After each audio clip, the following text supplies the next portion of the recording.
Welcome to Believe in Chargers, along with Lorenzo Neal, all decade, all pro, of course, one of the finest fullbacks, not only of his era, but of any era, helping us break it all down on Believe in Chargers. Matt Money Smith here. A big thank you to all of you, as always, for taking it in and for rating and for reviewing and for leaving a comment on our YouTube feed, on the podcast download, wherever you prefer to procure the podcast. We say a big, huge thank you to you. We've been seeing some screen grabs of you watching Believe TV in the airports and wherever you consume the content. Just a huge thank you. And because, again, we are still in the early stages of getting this thing out there, anything you can do to spread the word, we certainly appreciate, whether it's through YouTube, through podcasts. Follow on all the Believe socials. Thanks so much for being part of Believe in Chargers. Excited this week, Lo, because we got the final kind of, bit of off-season workouts, OTAs, mandatory minicamp, and now we've got a 6-week rest, but we got one last sort of run in. It was an opportunity practice, yet everybody took that opportunity instead of taking it off. On Thursday of last week, we got all the pressers we wanted to hear, Coach Harbaugh, Derwin James, Justin Herbert, and now we can break for 6 weeks before we get the training camp rolling. But it was a good week. Enjoyed the pod last week, but we kind of got that one last practice, and we heard for the first time since the end of last year from Justin Herbert, and kudos to him. Ended up spending about 25 minutes with us and the media just to kind of set the tone for what he expects to see this offseason. Yeah, I think that's freaking awesome that you got Justin 25 minutes. And I think that you see in this guy grow in front of you, even though, third or fourth year, going in his fifth year, when you see a guy, what he's been able to accomplish as a quarterback in this league. And now with the new regime with Harbaugh and those guys, I'm excited to see how training camp was going to work out. And now, you know what? This is the dress rehearsal. You're in the final stage for the 6 week. Now you got the 6 week, where you have that break. What was it like? You're hearing a lot of things come out about the receivers, a guy that you and I talked about, the confidence. And now you hear the coaches singing praises, talking about the different opportunities, the positions they're going to put guys in. I'm just interested in just to seeing what you see from being out there. You're up close and personal with the players, watching mini camp, seeing the last one, the last one. What was your biggest takeaway? Well, one, and I think you can speak to this because you've been in the middle of it, right? So the starters, most, sort of established veterans didn't have to be out there. It's what's called an opportunity practice. So it's Sure. whatever you want to make of it. You can get on the field. You can hang out in the trainer's room. You can hang out in the weight room. Whatever you want it to be, you can make it, through your decision. Everybody was out there. And now, the 7-on-7s, the 11-on-11s, that was all sort of the depth pieces or guys that are trying to make the roster. That's kind of what was running through that. But so that's number one. Everybody's out there. And two, I think more of it was the conversations as opposed to what we saw on the field. There's a couple of things I saw on the field, but I guess I'll start there, Lo, and just let you weigh in. When something Coach said, a lot of times I'll blow that whistle early. It's supposed to be a 2-hour. I'll blow it 20 minutes early, and then I'll just kind of watch. I want to see what everybody does. And, this was his last one, and no one was expected to do anything. And so he was able to share. I was very pleased, excited, encouraged that once that whistle blew, no one was running to the locker room. All these guys were still out there for 20 minutes until they had to get off the field, just kind of continuing to work with each other, improve their craft, talk to coaches, just to get that extra work in because it was available to them. You can't do more. There's very strict rules on practices, and teams get fined, by losing a practice or financial punishment or whatever. But, he said that these guys stay out there and they want to use the full 2 hours. And that's encouraging. And I saw that. Lo, I'll throw it to you here. And as I say, the one thing that jumped out at me was the fact that Herbert's out there and he's standing with Shane Day, quarterback coach, and Sanjay Lal is working with receivers. And so there's Lad McConkey and Quentin and Josh Palmer and DJ Chark and all the receivers. And it was a collective. It wasn't just Coach Law working with, hey, this is how we're going to run routes. And it's Coach Day and Herbert just off to the side. It was Herbert watching the routes and then walking over and talking to the receivers, and then Coach Day and Coach Lauer talking to each other, and it's this collaborative effort where they're all working together on kind of what, okay, well, where do you want them to be, Justin? And Justin, talking to the receivers, okay, well, what works for you? And it was fun to watch that whole process play out for about hour 15, about an Wow. hour, I would say, is what they were working on there. Wow, that's unbelievable because when you see that, then you know that hey, a quarterback's watching. He's watching the way they run their routes, the way they're getting out, what's their depth, what do they like, and they're having communication. Yeah, you don't know what they're saying, but I imagine it goes something like this: Hey, when you get to that stem, hey, are you going to nod him? Hey, if he's playing you outside, what are you doing? Are you going to nod him in first, and then for you can make him jump inside, so you can break out? So those different things that now Herbert is saying, okay, how do I become a student of the game? I already know I can throw the ball. I know I can make every throw. I know that. But now let me also get in the mindset of these receivers. Like you alluded to, Keenan, guess what? Newsflash has left the building. You Yeah. don't have a lot of these guys that were your go-to receivers. So now you have a new crop and new guys, but guys that he wants to make sure that, hey, I want to listen. Not just, okay, I'm the quarterback. I can dictate this. They got to get in the right spot. I understand that. But let me listen what they're thinking. Let me hear what they're saying when they got press coverage. Let me see what they're saying when the guy's playing off, when he's playing off and taking outside. Am I going to push his outside shoulder? What is my stem that I'm an outside release because I want to put pressure on the integrity of his outside shoulder for him to keep widening so I know that I'm already going inside. What is Herbert talking to? Coach Sanji had him with the Raiders. Great receivers coach. So it's just interesting to see the mechanics, but also the communication, like you're saying, that they stayed out there an hour extra when they Yeah. could have been gone in only 20 minutes. So when you see that, you're saying, okay, this isn't going to be what the Jets are doing when you have a Hall of Fame quarterback like Aaron Rodgers On that's not vacation. showing up. They're not going to be on the same page. That is a problem. They can say Aaron Rodgers, as I digress, Aaron Rodgers, we know, great quarterback, Hall of Fame, first ballot. But when you're not there and you're not being a leader, when the quarterback is the staple and this is a quarterback driven league and you don't have your leader there, that's a problem. Yeah, it That's sends a a problem message. that it is message, absolutely, Yeah. that you're sending to the whole team. So it's great that Herbert and these receivers are getting on the same page and making it more than just football. Yeah, and speaking of more than football, Lo, I know you'll love it, and certainly you have a relationship with Coach Harbaugh. So I'm sure you hear it all the time when you guys are just in your individual conversations. But I asked you last week about what you would do over the 6 weeks, and you talked about how you put in the work, and you would come back in better shape than you left OTAs in minicamp. And I'm assuming that's what Coach Harbaugh expects from the rest of the guys. But he had a great answer when asked, okay, what's your message to the guys that you're not going to see for the next 5 6 weeks?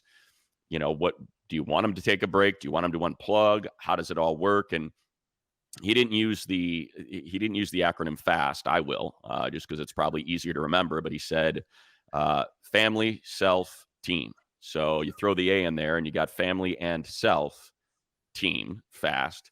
Said, as these men go home, take care of your family.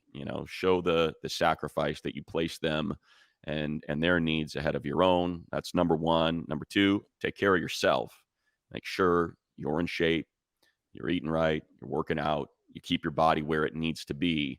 And as long as you do those two things, because it's the same sacrifice you make for the team, you're making for your family. It's not about what I want, it's about what's best for them. I'm going to take care of them and make sure they're good. And then you take care of yourself. He said, team's fine. It's like, as long as they do that, I'm not worried about what their contributions are to the team. If they go home and they do those two things, then when they come back here, it's automatic. It's automatic that the team's going to be taken care of.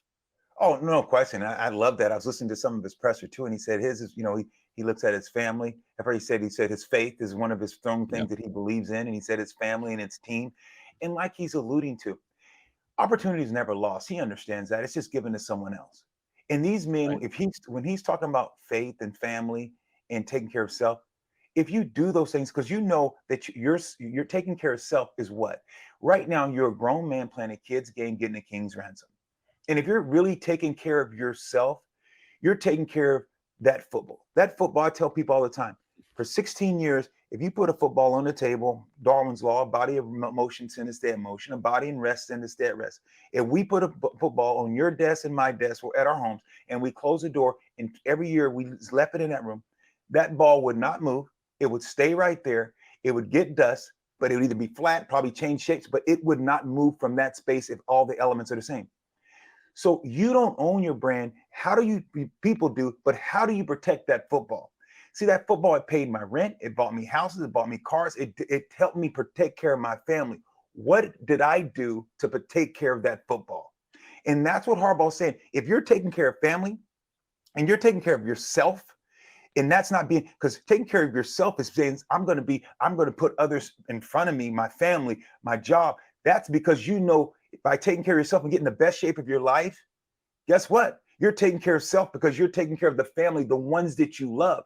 So I think that it's great. That's the Yeah. message. The message is very simple. It's like, look, take care of your family, but take care of yourself, because if you're doing that, you're going to be taking care of this team, because if we're all in this together, then it starts with that. Yeah, the one that he said that keeps, resonating with me is the old "What's good for the hive is good for the bee," and that's Yeah. something that not everybody says it that way, but, the message is sent. You take care of us, and everyone's gonna. You're all gonna. We win games. You're all gonna get paid. Yeah.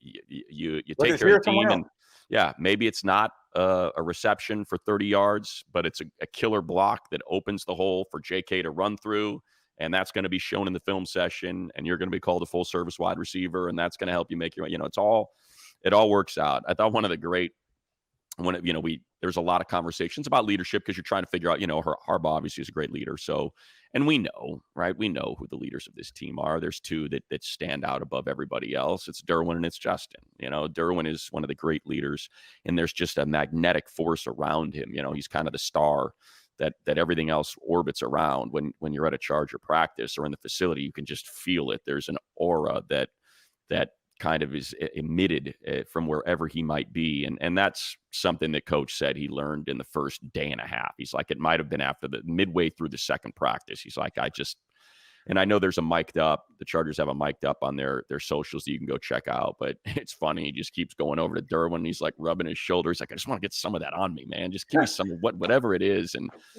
it's a great lesson, and it goes back to something that coach has said repeatedly too, that his dad told him, hey, people that know more about something than you do, just shut up and listen, because they're going to help make you better at whatever it is you're chasing. So just make sure you recognize when someone has the edge on you on a particular subject and absorb what they have to offer. And that's essentially what he said. He said, my message to the guys is whatever Derwin does, do. Yeah. Just watch that guy, see what he's doing, and you go out and do it. And he illustrated by saying a kid came up to one of the younger guys, probably I assumed it was like an undrafted free agent. He said, came up to me and said, hey coach, can I put a hoodie under my jersey? And he said, I just looked at him and I said, does Derwin wear a hoodie under his jersey? Hmm. And that was the end of Wow. that. Wow. Question for you. Yeah. When you're looking at a Derwin, and I'm not saying he plays like this guy, but I'm just saying, give me a guy. Would it be a B Doc Brian Dawkins? Would it be a That's John the one I Lynch? think. Who would it be? A John I think it's Lynch? Who Dawkins. really? I think so, though, So just because he can do it all. He can, and Lynch works too, right? I mean, you would know. There's really not a lot of guys like Derwin. I mean, Atwater. Ed Reed comes to Yeah, mind. Ed Big, Reed, and Ronnie Lott, powerful, athletic. Joey Brown. I'm just saying, that mystique that Yeah, you knew when there was a guy that played, and you probably remember this guy. You'd appreciate that, because I remember playing against him at the time as the Washington Redskins. 21 oh, Taylor. ridiculous. Ridiculous. Would hit you. Yeah, He hit me, and I mean, did a walk off. LT, we did that walk off run. Remember when overtime we beat him, the yeah. walk off. But there was a play we did a sweep, and I was running outside, and I was running lateral, and he came and I was running lateral. He caught me before I could square up and planted me. But you saw the way the team galvanized around him, the defense. Yes. You saw the way. You look at around the league, those certain guys, that secondary that had that bravado about them. Is that what he brings to this Chargers defense and the whole juice? Is that who he is? No doubt. He's the juice of the D. No doubt. It's when you look at championship defenses, oftentimes they have that player at that position, right? Polamalu, Ed Reed, Ronnie Lott, Sean Taylor. They weren't a championship, but you know how But good I that get, defense yeah, is. Yeah, Yes. so and even, with you guys on the Chargers, Eric Weddle, kinda Yep. had that Yep. aura about him. So you do need that receiver. You think about, geez, why is it escaping me, out of Texas, from Seattle with the Legion of Boom, that I don't Yes. know why I Yeah. can't think of his name right now, but you had Sherman and not Cam Chancellor, the other one. Oh, I'm I terrible. know. Getting old. That's what happens when we get old. Our mind. Exactly. Exactly. I can't believe I'm not Yeah, thinking of it right. But anyway, that Denver, it's Camp Bailey.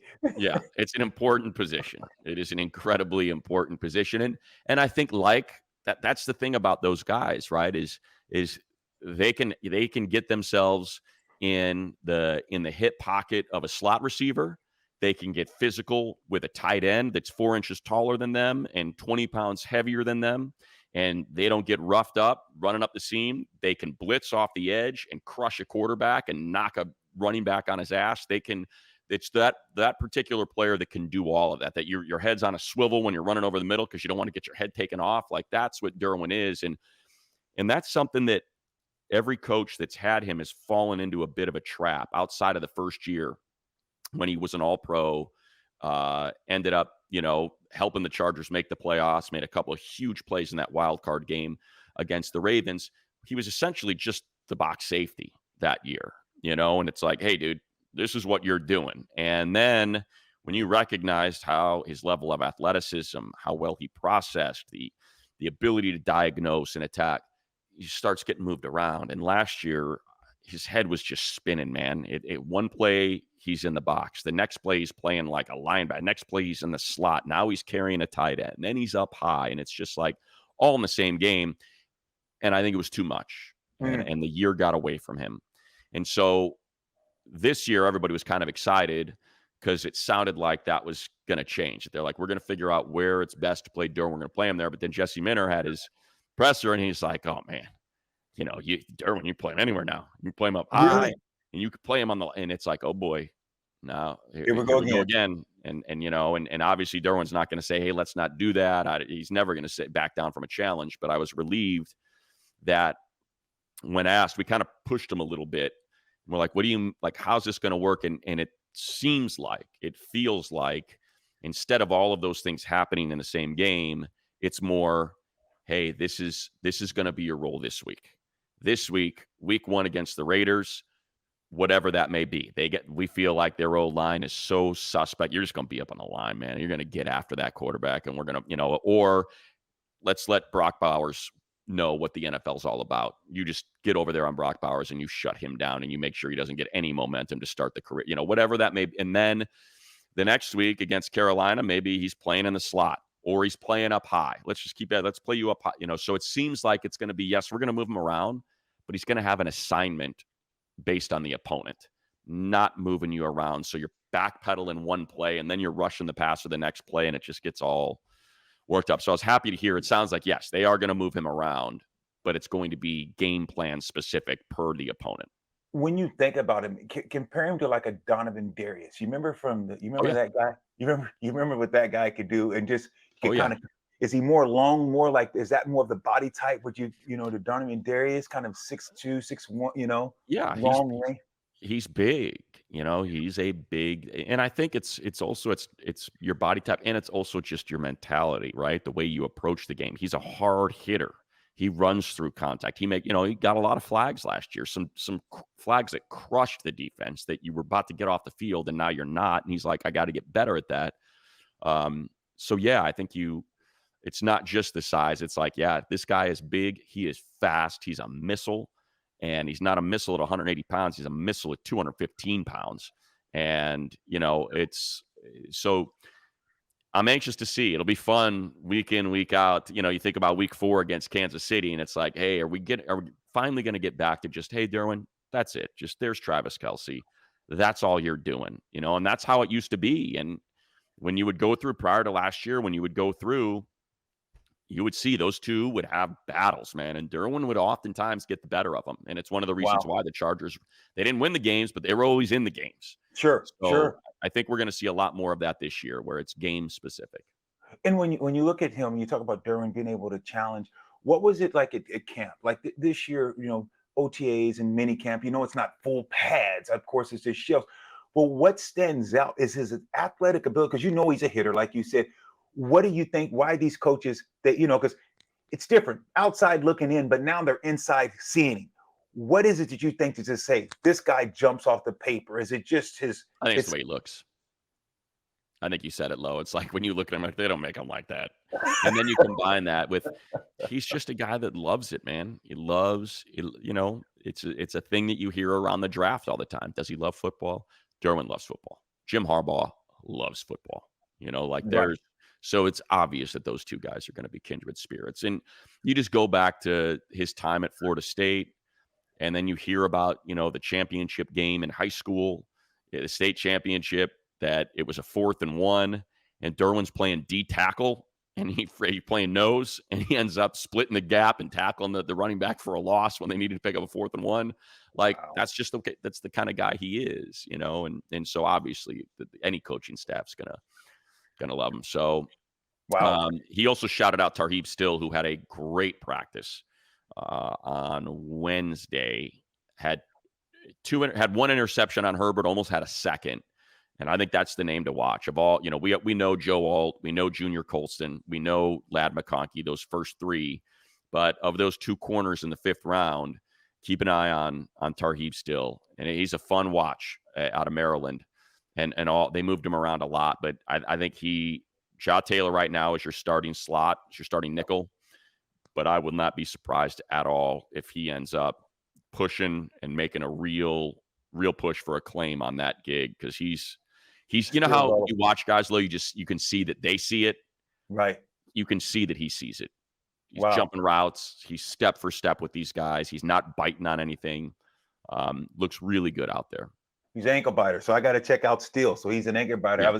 Yeah. When you talked about that particular cornerback position that we talked about, hey, this is a one that we think that they could bring Yeah. an extra guy, make a trade, maybe even be for the season or during the season about that cornerback position. Do you feel better now watching end of OTAs and getting the last mandatory mini camp in before it starts? Does it give you a peace of mind that's saying, if we started this season with the Raiders this next couple weeks, those games, you have enough? I'm not saying you're great, but do you have enough? Is the cupboards are not bare. So you think you have serviceable enough corners if the pass rush and everything else is working, that you have serviceable enough corners to win now? Yeah, it's certainly the one position group that you're a little worried about still. But, Derwin did say, he was asked about Tony Jefferson, who, was out of football last year, but has had a great career. He's an older guy. Um, he's, what is Tony? He's probably in his 30s, I would guess. But he was asked how it was having him out there. He's still got some familiarity with this defense. He didn't play under Minner or McDonald, I think, but he played under Wink. And, that's sort of what the foundation of this defense is. It's just a little bit different. But Derwin was asked about having Tony, and he said, "Oh yeah, we got to sign him. We signed Tony, and that's going to free me up, because they need Mm, that safety to play with right, Aloe, so right. Derwin can move around. So Derwin can play linebacker. He can play slot corner. He can play just up on the edge a little bit to make sure they have that extra safety out there. And they ended up signing him, and that's another thing this offseason that's we've talked about it. That's been different. Sure. Just their signings and the guys they are going after. It's not the minimum guys. It's the $8 million a year for Bud Dupree. It's Mid-tier guys yeah, it's that's exactly. have some He- salt in this league. And yes. when you're talking about that, and you're talking about the second and the back end, we got into that. Now, a position I kind of want you to kind of tell the listeners and let me know too. What do you get out of the trenches? Because what's out without full pads, but these guys, they still want to lay on each other. But once the pads come on, it's going to be different. But what are you taking away? How can you tell the defense or the offense in the trenches is physical? What did you see at these camps that let you say, hey, man, these guys, I think when you put on pads, it's still going to translate to success on the field. Yeah, it's really just the names, because, like you said, Lo, you can't take anything away until they start hitting each other. But it's just the choices that they've made and the guys that are running with the ones. And not essentially, they flat out told us that the starting five going into training camp is going to be Bozeman at center, Slater and Alt at tackle, and Johnson and Pipkins is going to win that job over Sawyer. So as at right now, it's his job to lose. So they're going to kick Trey in from right tackle to right guard, and we'll see how that works. No idea until the pads come on, but Sure. Jamari Sawyer, who filled in and was solid, not spectacular, but was good enough for Rashawn Slater at left tackle, and then moved to right guard last year. Ended up not getting the nod. It is going to be Trey that they kick inside and give a shot to first. So I think that's the one. Every year you have a undrafted free agent that tends to make Sure. the team, and I think the one name to keep an eye on is the undrafted guy out of Michigan, Barnhart, Barnhart. Carson Barnhart. So Barnhart. because he got some reps on the interior, and obviously he's comfortable with Coach Harbaugh and how he wants his offensive line to block and all that sort of stuff. So that's one I could see making it. But that's what it is. And then on the defensive line, it's been interesting to see Scott Matlock run with the ones, next to Poona Ford on the interior. So Matlock, who we couldn't figure out why he wasn't getting reps last year. You go back and watch the tape at Boise, felt like that was one of the steals of the draft 2 years ago in the 6th round, and just couldn't get on the field, even though, they lost a lot of depth with injuries. Tito wasn't ready to go. They booted Sebastian Joseph Day from the team, and for whatever reason, he couldn't get a lot of reps out there. And he's now running with the ones. You'll see Wow. him out there with Khalil and Joey on the edge and Poona Ford, and he is the interior tackle guys. And he was a guy that was singled out by Coach Harbaugh when we asked him, what are there leaders that have emerged? Anybody and he started running through names. You know how Coach is. He'll just, Sure. Denzel Right. Perriman and this guy and that guy. And he's like, but then he stopped on Matlock. He's like, hey, Scott Matlock, right? 2nd-year guy. Didn't get a lot of reps last year. He goes, there every day. I know exactly where Scott Matlock's going to be. When I walk onto the field and I look up to a spot, I'm like, I know I'm going to see Scott Matlock. He's a Ted. He is there every day. And Right. he mentioned one, he goes, he's a leader. He was going through drills. The field was a little wet and he had slipped. He goes, I saw, and this is just how observant Harbaugh is, right? He's like, I saw him slip in this drill and, the rest of the defensive tackles are going through it. And here's a guy that lost his footing. What's he do? Tells everybody to wait. He stops the drill, goes and gets some towels and a little squeegee, and he squeegees out that spot where they're working on the drill, and he dries it out so the rest of the guys got a better Wow. situation so they can execute the drill properly. He goes, that's a leader. That's Scott Matlock. Like it's those Wow. sort of, it's the details. Sure. And that's also something I'm very happy about that I felt, was maybe Missing. necessary with this Yeah. team was something that Joey mentioned when he did his presser, and Derwin mentioned it as well. And it's you gotta mind your area. Thing better be spotless. Everything better be right in your locker. You better not be leaving any trash around behind you.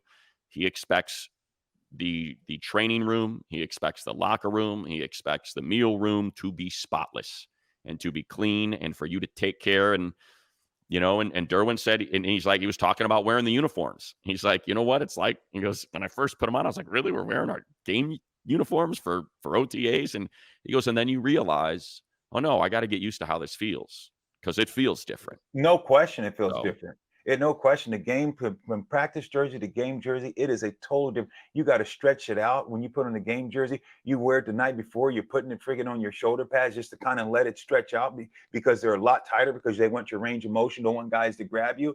So it is a huge difference, and guys don't know. And that's just those little things that you're talking about. yeah. Attention to details. Quick story as I digress. We talked Yeah. about Harbaugh and just what he brings to the table. I was in Baltimore the year, AFC championship game. We lose to the Steelers. Probably could have won that game. We lost to them 3 times that year. You remember that year? That Oh was yeah. that was a year pretty much retired me because it was just LaRon McClain who played fullback that I was blocking for him and Ray Rice. And that year, that took 5 years. I mean, at least 2 years off my career. I think I had to play another 2 or 3 years if I didn't go to Baltimore. But the physicality that John had was unbelievable. Had, a rookie quarterback and, that Flacco Oh yeah. go to the AFC championship and almost went to the Super Bowl. So that's the mentality. But when you're talking about attention to details, and I'm listening to you, you're talking about the locker and the locker room. We had 2 guys, Hall of Fame guys, Ray Lewis, Ed Reed. They had 2 lockers. No guys were there, so they had 2 lockers. And it wasn't like they were messy, but they had 2 lockers. What does Harbaugh do? Comes down there, pulls those guys, and say, "No more. called those guys in and said, you guys need to show that you're not above the team, even though they didn't act above the team. They were the first one to Right. drills, taking any slight to them. But he said, you need to show that you're willing to be equal in the same, even though you guys aren't asking for it, even though you're not I want you guys to have one locker. I want this team to be united. Guess what? Those guys bought in. Harbaugh came in, Ray Lewis. No, Ray was things that he could do, but he's like, nope. Harbaugh said, we're not doing that. And you saw these guys that won Super Bowls, one of the best defenses in the league. Harbaugh came in and changed the structure. He came in and changed the face, but it was needed. And you just watch the guys, and I come there and mold us into, hey, a championship caliber team. So you have a Harbaugh, and then of course, Jim, you have the pedigree. It's there in LA. You have a guy that's going to make sure these guys are attention to details. It's not going to be bonehead. It's not going to be the self-inflicted wounds that's going to beat you. You're going to be attention to detail. It's going to be something else. That's not what's going to cost this team a lot of ball games. Yeah, and it's interesting because there's a flip side to that. First, though, Bet Online, Yes. number one source is what we were talking about. Bet Online is our spot. When the game's over, whatever game it may be that you are watching, make sure that you head on over to the Bet Online casino, get in on a game of blackjack or poker, unwind with one of the 150 slot games, and it's the number one sports for baseball, for golf, for soccer, up to all the top fights in the UFC and MMA, even boxing. They have got it all. Every stat, every matchup, live odds, spreads. When the games are being played, will be adjusted. We talked about the online casino. Check that out. Get to the website today. Get in on the action. Use our promo code BLEAV. That gets you 50% welcome bonus on your first deposit. That's BLEAV for the 50% welcome bonus. Bet online. The game starts here. The flip side of that, Lo, is the gold jersey for Herbert. And he mentioned it. He's like, when he put it on, he's like, I walked out and I realized the other QBs didn't have it on, and went over to coach and I was like, hey, can we get all the quarterbacks in the gold jersey? And he said, no, just you. And so he's like, that's what he said. I'm going to do whatever coach says. But it speaks to how humble Herbert is and how uncomfortable he is. But as I'm trying to process why, okay, so you talk about, hey, Ray, Ed, I know you guys are putting in the work. We know you're working hard, but you can't have the two lockers. And it's like, okay, why does when you want your leaders to be the guys that are there first, that leave last, that set the tone, I'm not above you. Why does Herbert get the gold jersey? And I know we've talked about it before, but I think have come to the conclusion that we've talked about this. When you get on the field and you stand next to Justin in pads, you recognize there are not a lot of these. There are not a lot of these in the league that look like that. There are plenty of really good. There are plenty of incredible quarterbacks. Aaron Rodgers, Patrick Mahomes, Lamar Jackson, two-time MVP. They don't look like that. And so I almost wonder if it's putting the gold jersey on them. One, leadership kind of thing, right? Take ownership of this gold jersey. It's yours. Lead these men because you're the one in the gold jersey. But I think it's also a reminder to everybody that they can always find him. And when you do, you're like, man, we got that guy. And if we got that guy, we got a chance in every single game because that's how important that position is. And when you get it right, to the tune of 6'6", 240 pounds, might throw the best ball in the NFL, can make every throw, can tuck it and run and truck a linebacker to get those extra couple yards. It's just a reminder we're in this. We're in every single game because we got that guy. And as long as we all do our jobs and make sure that guy has an opportunity to make the play, great things are going to happen. So don't forget, we've got a guy that's in gold that can do it. Yeah, he's in gold, Hall of Fame. Move over. Right. Here he comes, coming to Canton. No, without a doubt, when you have him in a different jersey, not only are you saying, hey, there's that guy, there's Herbert, and the team knows this is a quarterback. Also, it's saying, hey, look, we want you to feel different. I understand you're a humble guy. I get that. But I want you to understand that, listen, I'm setting you aside from everyone else because you know what? The other quarterbacks, yes, we want to protect them, but guess what? They don't get the gold jersey because we know right now we can't do it without you. So I want you to put this onus, even though you're wearing a different jersey, it's not to protect you. It's to say, look, so man, it's to say, man, you lead. It's to say, man, you know what? You got this jersey on. We're setting you apart because no one, we can, maybe one guy, you can lose Mac, you can lose, Bosa, have one of those guys and you still can go far. You can lose an offensive lineman and you still can go far. If you lose that guy, Yeah. if that's the guy that, so I want you to understand who you are, man. You are a king, act like a king. You are the man in charge, act like you're in charge. You are, as we like to say, that in charge. Exactly. You're the man in charge. I couldn't say I know that. what you're talking Back about. in you're in charge. I know You're what in you're talking charge. about. Yeah. I love you, money. You're in charge to act that way. And I think that's a great way to get these guys that, hey, look, this is the head guy in charge. We understand that on this team, and we're going to rally around him. Right. And you're absolutely right. Yeah, and in his presser, you could tell he was, sort of that was really the only time he was uncomfortable talking about a run first offense. And he was very honest. Said, look, I want to throw it every time. I feel like I can make every throw and I want to throw it and I want to put the team on my back and win those games. That's what a quarterback wants to do. He said, but whatever gives us the best chance to win. And he pointed out, he's like, that could change from week to week. Very similar to what Derwin said, that the assignment's going to change every week. He's like, we're not going to be this stagnant offense that you can put, square peg, square hole. No, it's what does that defense that we're playing, where are its vulnerabilities and how best can we attack it? He's like, I will not be surprised in the least if one week I'm throwing the football 40, 50 times and the next week it might only be 15 because we're just going to run right through them. But you talked about complementary football, how important, because he has not had complementary football his entire career. They have not been able to balance it out with a strong run game with what he's been able to do as successfully as he's been passing the ball. So, he got into that. He got into the number of coordinators. And I've said this before, I know, but it does bear repeating. Patrick Mahomes is the best quarterback in the league, might end up going down as the greatest quarterback in the history of the game. May be able to top Tom Brady, the track that he is on right now. It is actually a more impressive start to a career than Tom had. However, he has also been able to sit for a full season, and he has had Andy Reid, arguably the greatest offensive play caller in the history of the NFL, as his head coach and coordinator for 6 straight years. Herbert is going to be on his 4th in 5 years. And so this team can win if they can settle in on a system and Greg Roman becomes that guy that he's comfortable with year in and year out, and you keep adding and let's pull that out. Let's add this in. Let's do more of this that work. That's the thing that's been missing. And he talked about how nice it would be to have that. And Oh, so yeah. it's not so much about, well, this is the type of offense we're running. It's no, we're getting comfortable with each other and going through that process. And foundation's the same. A lot of stuff's the same. You just call it something different. But it's like, yeah, it would be nice to get some continuity. He mentioned how nice it was to have Shane Day back.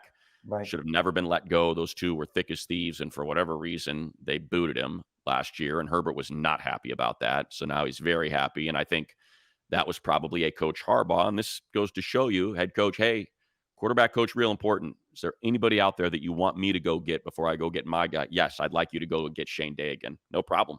Done. That's awesome. And that's That's and awesome. so that was something that he talked about for quite a while. And to your point, when you're talking about just the quarterback, it's interesting. If you looked at Denver and you said, that's not the quarterback's team. If you look at Right. look at Brock Purdy, had a great year. Talked about the MVP. Nicky Bosa, it's his team. It's other guys. Yeah. There's other guys. You look at Seattle. That's not the quarterback's team. You look at the Steelers. You go around this league and you start thinking about it, and you talk about the Chargers. You know it's Herbert. When you Right. look at Kansas City, like you said, you know without a doubt it's Mahomes. You look over at the team that won many Super Bowls. It was Tom Brady in New England Patriots. But now look over at New England. It is not that quarterback's team. You go through the league, you go through money, and you think about which teams that they say it's a quarterback team. There's not a lot in this league right now that you say, without a doubt, that's his team. You got some okay ones, but we have one of the few. Yeah, and One more of the often few. than not, it leads to success and punching a ticket in the postseason. Now, you mentioned San Francisco and they got all the way there to the Super Bowl, won the NFC. championship game and made it to the Super Bowl with Brock Purdy, but Brock played great. He's played very well, and I think Kyle Shanahan is obviously a bit of an outlier, and Sure. he's been able to do it with whichever quarterback he decides to plug in with that running game. But at the same time, you look at the AFC Championship game, and it's Mahomes and the MVP of the league, Lamar Jackson, or in the past, it's been Mahomes and Josh Allen, and it's very hard to get there without a dude at that position. And the Chargers certainly have one, but it's also, with the exception of 1 out of 4 years, not gotten them to the postseason. So it's identifying why is that the case when you have a quarterback that's this talented, and even that first year breaking all those records with Shane Steichen as his play caller. Why were you not be able to punch your ticket that year or the following year? Now they were able to 2 years later, and I think it's identifying all those things, and that's sort of what they did this offseason. And I'll wrap it, at least where I'm what I've got left low with this, and that's just all the different positions of need that were addressed and how they were addressed. Tight ends is that one. They have not had a blocking tight end since Hunter Henry left. And he was a full service tight end. That the other guys they brought in, Jared Cook, Gerald Everett, all these guys were pass catching tight ends, and now you got Will Dissly, and he pointed out, not only is Will Dissly a great blocker, but he can catch the ball too. Herbert got a little upset when we talked about Dissly, and what Coach Bischoff said about there's 3 guys in this league that can block the C gap, and Will Dissly's one of them, and we got him. And he's like, no, he can catch the ball. And he also pointed out, don't forget about Hayden Hurst, he can block as well. So that room is such a big upgrade, I feel, that it's going to make everything look a lot different. I really believe that. And obviously it's going to come down to health in the running back room. Austin Eckler had mentioned he was on he did an interview and he pointed out that it was just a philosophical issue and why he wasn't brought back, that they want horses. They want a 300 carry, big, powerful back. And that's not what he does. And that's fine. I'll go my way. You go your way. So if J.K. Dobbins can stay healthy, and Gus Edwards, who Coach pointed out, that's why he wasn't at OTAs probably. He's dealing with something, and they're hopeful that he's going to be healthy by training camp. But you get those 2 hammers, and between that, the blocking tight ends, they're going to feel pretty darn good about where that is. Oh yeah. And you can get the passing game to work off of that. And then again, just one last thing to dump out of the notebook here. The fact that Justin Herbert said Ladd McConkey runs routes like he's a 4 or 5 year vet. Wow. That's what you want to hear.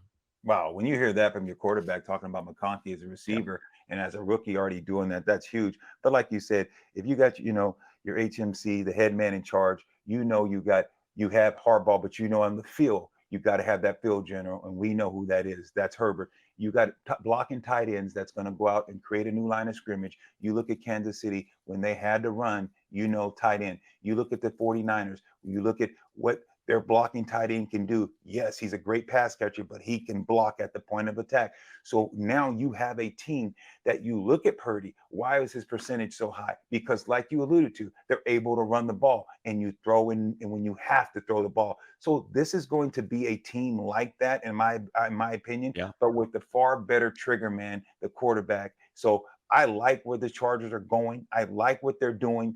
Now, money, the proof's going to be in the pudding when you put on the pads and see what this team really has, underneath the hood, because they look great right now, but and I know that it's different once the pads come on. It's a different animal. Guys go down. So the biggest thing right now, I just can't wait till this team starts up training camp and see what they're working with. Yeah, it's exciting, and there's no pads on, so we understand how to keep yourself in check. Just to pick up on something you mentioned there, though, about Brock Purdy and the 49ers. So for people that are belly aching or bemoaning the fact that you're not going to, why would you waste Herbert and all that talent by running the ball? Think about Brock Purdy. Brock Purdy finished top 3 in MVP voting. Top 3. And he's Brock Purdy. And he's in a run-first offense that revolves around Christian McCaffrey running the football and being in top 5 in the MVP voting as well. And yet somehow that dude finished top 3 in MVP voting, with his being Mr. Irrelevant and not being nearly the quarterback talent that Justin Herbert is. Yet he was still able to throw it around the yard enough, pile up the stats, pile up the wins to be in the MVP conversation. And didn't throw the ball half as much. because Yeah, it's like you said, percentage, exactly. high, high rating passes. Exactly. Let's get because our producer Lindsay was kind enough to curate a bunch of these comments. So let's get him in. Low Neal could still pancake half the linebackers in the NFL. One of a kind, big muscle there from Devin. I know you don't need to hear it. You know it, Low. You look in the mirror every day. You know you could crush those Ah. linebackers out there. A lot of these on my wrestling tail. This from Al. My 5-year-old weighs 58 pounds. You're telling me you weighed 11 pounds more in sixth grade? Yes, Al. That is what I'm telling you. And guess what, Al? I weigh 155 pounds now. So I don't know how much that 5-year-old weighs or will weigh, but chances are I am still built like a teenage girl. That is You not leave my changed. money alone, Al. You get off Okay. money. It's okay. Lot of love on the Camp Pendleton and your Camp Pendleton stories. People love that. So a lot of that. Let's see. Here we go. Fresno from Hangry Dad.